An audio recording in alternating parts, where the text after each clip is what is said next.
Leaders and managers are some of the most important roles that you will find in any company. Without leaders and managers, companies will lack structure, planning, vision, and motivation. The aim of this course is to give you your needed management skills and tools to be the best manager and leader you can possibly be.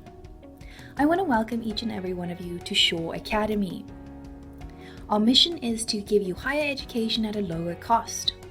Then we are globally recognized, meaning we are aligned with all the standards of education in countries all around the world. Then our aim is to master practical skills today, meaning real engagement, real qualifications, real success, all aimed to achieve your goals. So how can we achieve this? Well, we have 4 easy steps. Number 1, attend your lessons. 2, test your knowledge. 3, assess your resources. And number 4, we have complete your assignments.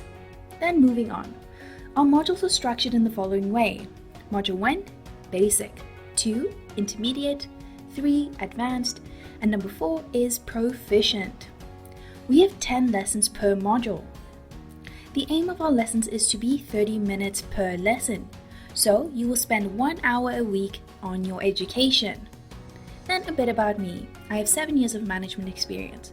I have a BCom in Business Management, my honors in Education Management, and I'm currently completing my MBA. My primary focus is to give managers and leaders the tools to develop themselves and their teams.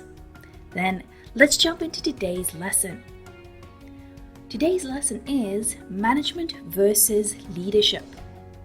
Let's review our objectives. Number 1, embrace a growth mindset to reach the next level of your career. 2, are you a manager, a leader, or a mix of both? Number 3, how can we better understand and use SMART goals? Then let's kick off the lesson with a great question. What percentage of companies do you think is experiencing a leadership gap? Please type in your answer in the Morpheus chat box. Thank you guys so much. Then moving on, we will answer this question later in the lesson. Our first topic for today is embrace a growth mindset to reach the next level of your career. Before we review the growth mindset, a great way for all of us to establish why we're taking this course is to look at the following options. Number 1, enter a new leadership role. Number 2, self-improvement. 3, we have get a promotion. And lastly, improve your business. All of these reasons are great starting points to develop your leadership and management skills. Keep in mind your goals as we review the topics and tools to build your leadership knowledge. Then let's jump into a growth mindset. This is a great quote that sums up a growth versus a fixed mindset. I don't divide the world into weak and strong or successful and failures. I divide the world into learners and non-learners. By Benjamin Barber. Now, let's have a look at the difference between a growth mindset and a fixed mindset. For a growth mindset, we see, according to Deck, when someone has a fixed mindset, they believe that their basic abilities, intelligence, and talents are fixed traits. But with a growth mindset, the person believes that their abilities and intelligence can be developed through effort, learning, and persistence. So what are a few examples? 1, we have growth mindset explained. In a growth mindset, people believe that their basic abilities can be developed through dedication and hard work. Brains and talents are merely the starting point. So, for example, fixed mindset. Anna is a very talented painter, but I will never be as good as Anna. With a growth mindset, we see someone say, regardless of talent, you can work and learn to become good or great at anything. It takes practice and discipline to become good and great at something. So let's look at a company using these great principles. Microsoft is one of the largest companies in the world, with a famous leader who is Bill Gates. So how does Microsoft use a growth mindset in their company? Well, they do use it in several ways. Number 1, Microsoft is emphasizing learning and creativity. The company focuses on creating a company culture that encourages the employees to learn and be creative. This leads to creative problem solving, innovation, and a company culture where employees want to share their ideas and improve the company. Number 2, we see the hackathons. The company has a great yearly event aimed at leadership, collaboration, and thinking outside of the box. Employees can suggest projects to join or suggest a project that they would like to start. The project does not have to be related to your job. It can be related to anything in the company. As a result, the employees were more creative and they wanted to add to the company. The company also saw new leaders emerging. This is a great example of a company creating events that benefits both them and the employees. Number 3, we see high-risk projects. The company had high-risk projects that employees could volunteer to join. The company saw that employees joining the high-risk projects showed a lot of grit and leadership. These employees were identified as leaders and went on to do great things in the company. Because of this, Microsoft now rewards calculated risks. Number 4, a refined talent program. So most companies use a yearly review program to see if employees are on track. Microsoft took a bit of a different approach. Once a year, all company leaders would come together and review the employees. The aim is to identify talent. Even the CEO sits with the company leaders to review the employees. They can identify leaders, move employees to new departments, and take the needs of the employees into account. This is a great example of a company culture that changed around a growth mindset and now has multiple benefits as a result. So let's move on to some examples of a growth mindset and a fixed mindset. In a growth mindset, we see someone say, "I welcome challenges," versus with a fixed mindset, "I shy away from challenges." Number 2, with a growth mindset, we see someone say, "I take feedback and improve," versus a fixed mindset, "I get upset when I receive feedback and criticism." This is a very important example for our professional lives. Feedback is part of our careers. At some point, we will all receive feedback that we don't maybe like.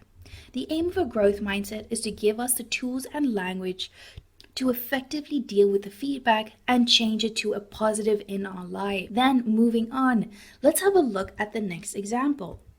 With a fixed mindset, we say, "I like learning about new things." A growth mindset, "I don't like doing things I don't know." It is important for our personal and our professional lives to take on a learning mindset.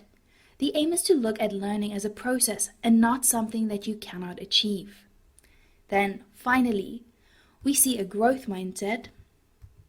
"I can be good at anything if I try," versus a fixed mindset, "I can only be good at some things." For example, you can learn new skills and expand your knowledge and overall improve your leadership when you are ready to learn new things. But with a fixed mindset, we see the leaders can be stuck in their ways. They can forget to adapt and they can feel frustrated with the lack of improvement and promotions. The aim of the growth and fixed mindset is to keep challenging yourself at work and in your personal lives. So, a question for you guys. Based on the information you have, do you think you have a growth or a fixed mindset? Then, here are a few ways we can develop a growth mindset. So based on the answer that you typed in, we can see 2 outcomes. If you have a growth mindset, this is a great way to continue.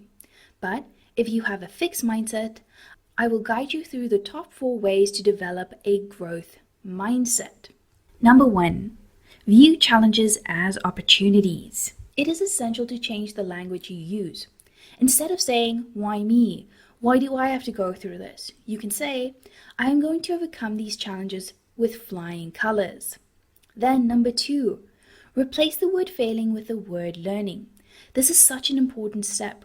We need to change the way we think about failing. Failing doesn't mean you're dumb or you are not good enough. It simply means that you do not have the tools yet to overcome the obstacles. With a growth mindset, you can allow yourself to build up the knowledge, skills, and tools to overcome anything. Then, Value the process over the end result. I see a lot of managers and leaders focusing on the end result. As we all chase the end result, at times we can forget to look at the process. For example, we want to achieve the project, get the sales, get your qualification, but we forget that every step we take is a milestone. We're accomplishing so much and we need to take the time to appreciate how far we've come. Lastly, we see cultivate grit. Another word for grit is perseverance or discipline. Grit is one of the most important skills any person can have in their lives. A study was done on young children to test the level of grit they had, and the findings were significant. Children that showed a high level of grit were more likely to do better later in life. They had better self-discipline, higher grades, higher paying jobs, and had a healthier lifestyle than those who didn't have a high level of grit. The challenge I'm setting for you all is to focus on your grit development and to have the perseverance to reach your goals. Before we jump into the next topic, let's look at a few support items we have at Shaw Academy. Number 1, chat to Morpheus. As you see, we have the Morpheus chat box that you can ask any question. Please make sure to rate your answers so that he can learn and improve. We also have your summary notes. On the website, we provide additional resources to add to your learning experience. Lastly, after every lesson, we have a lesson quiz to test your knowledge. Then, if you have any questions, please feel free to email me at support@shawacademy.com. Also, coming up, a little sneak peek. In the next lesson, we're going to explore your competencies and what type of leader we find in the workplace. For now, let's have a look at topic number 2. We have management versus leadership. So, what do we have here? A great quote by Colin Powell. Fit no stereotypes. Don't chase the latest management fads. The situation dictates which approach best accomplishes the team's mission. So what does that mean? Well, it means with knowledge and experience, we can dictate which management or leadership function to use and which characteristics we can use to best accomplish the objective of the situation. So let's look at a statistic. 58% of managers say they didn't receive any management training. This is a high number of managers that need more support from their companies. I want to commend each and every one of you for taking your education into your own hands. You're closing the training and development gap to become the best version of yourself. Then, let's better understand the functions of leadership and management. So, for management, we see the following: organize, plan, accept responsibility, and motivate. Lastly, we see a manager wants to minimize risk. With a leader, we see the following functions. They want to innovate, they have visions, they are visionaries, they seek responsibility, they seek followers, and lastly, they take calculated risks. A good way to think of it is, a manager is a formal role. For example, you have an HR manager or an office manager. A leader can be someone with a formal role, for example, the CEO of your company. Or it can be someone that has leadership characteristics and as a result has influence and followers. Then let's better understand our management functions. Some of you may have heard of POLK before. So what does this mean? Number 1, we have planning. We are going to plan the company mission and visions, the goals and the objectives. Number 2, the manager will organize. They will create an organizational design. Example, you have managers, supervisors, team leaders, and staff. They will also create a company culture. Then we have leading. They will use leadership and decision-making techniques to better accomplish the goals that they need to achieve. Lastly, control. Managers will create systems and processes and use strategic human resources to ultimately achieve the mission and vision and the goals of the company. Then, why does management matter? Well, we have a few reasons. Number 1, productive staff.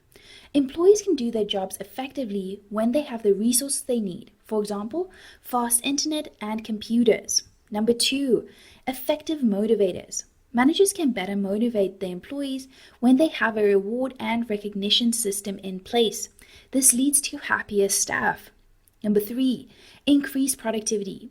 Employees are more likely to increase productivity when they have resources, systems, and rewards that they need. Number 4, reduced workplace conflict. Employees are less likely to fight over resources and rewards when it is an effective system and when the manager can effectively manage the staff. Number 5, greater profitability. This is a win-win. When we have effective management, we have happier staff, we have better resource management. All of this leads to a company making more money. But the opposite is also true. There's a high impact when management fails. So what are these? Well, did you know that 89% of bosses wrongly believe their employees quit because they want more money? Well, yes, everyone would like more money, but there are also other dimensions of why someone would quit a job. So what are these? So what are the top reasons that make employees want to quit? Well, clueless managers. When managers lack industry knowledge. So the manager is less aware of the industry than the employees. The employees feel like they have more knowledge and that they are more skillful. The employees are less likely to listen to the manager and will rely on their own skills and knowledge. Then number 2, we see feeling devalued. Managers do not display respect and empathy towards their employees. So it is important to treat everyone with respect. The aim is that the manager can create an effective team by setting the correct tone for that team. Respect also leads into the team culture. So we will see that team members start treating each other with respect. Then number 3, promotions and career path.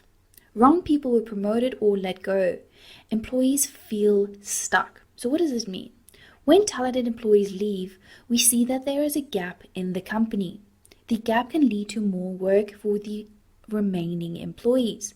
This can also change the office atmosphere. When the wrong people are promoted, employees can feel stuck and frustrated. They don't understand why they were not selected. The aim for the manager is to be transparent and fair. Explain the recruitment process and why people were promoted. Lastly, we see respect and relationships. Employees do not trust their managers. Employees feel like there is a lack of feedback and support. So, it is important to know your employees. And by that, I don't mean going out drinking with them, although if that is part of your culture, that is an established process. What I mean is build a relationship in order to identify the needs of your staff. Work on creating an effective feedback system, and ultimately be a manager that can support your team. Now that we've explored management a bit, let's jump into leadership. Now, I have a quote for you guys from John Quincy Adams. If your actions inspire others to dream more, learn more, do more, and become more, you are a leader. What a great quote to sum up leadership. So as we said before, it can be a formal role or you have these characteristics. Then, leading into that, let's look at some of the most universally desired leadership characteristics. Number 1, team-focused and collaborative. We want leaders to have the skills to build effective teams. When a team is effective, they are more likely to work together. It is important for the leader to set the tone for the team and focus on bringing everyone together. A great way to do this is to make sure everyone understands the vision. If everyone understands the vision, they are more likely to work as a team to achieve it because they understand their role in this vision. Number 2, empathy and diplomacy. As we saw, one of the biggest reasons to leave a company was the lack of empathy. We want our leaders to have a human-centric approach. This means understanding the employees. It is also very important for the leaders to have a high level of emotional intelligence. Then, number 3, modesty and being humble. Leaders and managers are seen as people with power. When a leader is being arrogant and failing to connect with people, we are less likely to follow him or her. The aim is to be a humble and modest leader because it is more relatable and the employees are more likely to trust you as a leader. Then moving on, we see integrity. We want our leaders to be honest and open. When they say they're going to do something, we want them to do it. So it creates a sense of consistency. Then number 5, inspirational. Employees want to feel inspired at work. The inspiration leads to buy-in, and that fuels employees during a hard time. For example, in tough times, inspiration is a great way to keep everyone going. Employees will feel uplifted and feel like they are working towards something. It means that the hard work is paying off. Then, lastly, we see administratively competent. This is one of the most important characteristics. A leader can inspire, be humble, and have a vision. But when the leader cannot set up structure and be administratively competent, it is hard to lead by example. So we need everything to be a good, great leader. This is a holistic approach. Then, I have a question for each of you. Do you have any of these leadership characteristics? If not, which ones would you like to obtain? So, let's move on to which approach we can use to manage our teams. Here we see 2 approaches. Do you have a task or leadership-based approach? Number 1, task-based leadership focuses on the task at hand. The leaders ensure to meet their deadlines and also look to motivate their employees to meet deadlines and objectives. On the other hand, we see relationship-based leadership. This is a behavioral approach in which the leader focuses on the satisfaction, motivation, and the general well-being of the team members. So a good way to think of it. The leader has a task. He will create a system to reach the objective and the task. Versus a relationship-based leader. The leader will look to motivate the individuals in the team and the team as a whole to reach the task. So both approaches can work and you can use a mix of both based on your team and what you need to achieve. Then, using the knowledge we have just obtained, are you more of a leader, a manager, or maybe a mix of both? Just a top tip. This can either mean you have a formal title or you have more characteristics of a leader or a manager. Then let's answer that question we asked right at the beginning. What percentage of companies do you think is experiencing a leadership gap? Well, 77% of organizations report they're currently experiencing a leadership gap. This is an extremely high number. So it is important to take short courses and to invest these kind of training sessions into your company. So let's reach into our last topic. I want each and every one of you to be a smart leader and manager. But what does that mean? Well, did you know? According to science, only 8% of people actually achieve their goals. This means 92% of people are not reaching their goals. At Shaw Academy, we want you to be part of the 8%. We are going to provide you with the tools you need to set goals, achieve it, and use the system again. The system we are going to use is the SMART goal setting system. So what is this? Number 1, we have specific. You want to state your objectives. You use numbers, dates in your statements of what you want to achieve. M, measurable. You set metrics or data targets. A, attainable. Make sure the goals are achievable and realistic. R, is the goal relevant or realistic to your job? Make sure the goal is relevant to what you want to achieve. And lastly, timely. Give yourself a set time by which you have to achieve the goals. There you have it. We have the SMART goal system. For the example, we use the following scenario. I am a team leader and my team meetings are not going too well. My team is struggling to understand the meetings. They have a lot of questions and they misunderstand my instructions. My aim is to improve my presentation skills. So I will use the SMART system to set my goals. Number 1, I want to be specific. I want to create presentations and host team meetings that will lead to 40% fewer questions. M, measurable. I want to reduce the team questions by 40%. We have our metric. Attainable. I will attend workshop and short courses to give myself the skills I need, so I know how I want to achieve it. R, realistic and relevant. By improving my presentation skills, I will create better team meetings, and I will also be able to share these new skills. Lastly, timely. In 4 months, I need to reduce the amount of questions by 40%. So I'm giving myself a hard deadline of 4 months to achieve all my goals. So after 4 months, I will evaluate how far I got, if I achieved it, and I will rate myself in using my SMART goals. Then, as we end this lesson, I want to share some of the website features with you guys. Number 1, your class, your time. So what does this mean? Well, you can change your class date and time. You can also restart the course schedule entirely to a new date and time that fits your current schedule. Watch at any time. You are not bound to only watch the live recordings. You can access the recordings anytime you like.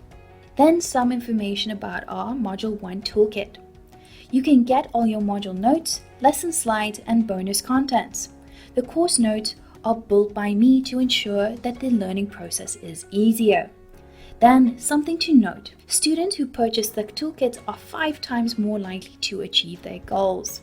Finally, I want to thank each and every one of you for attending your first lesson. My challenge for all of you is to identify and set your SMART goals. Start using your knowledge after each lesson. Then, I will see you all in lesson 2 where we will review competencies. Finally, have a great day and I will speak to you all soon.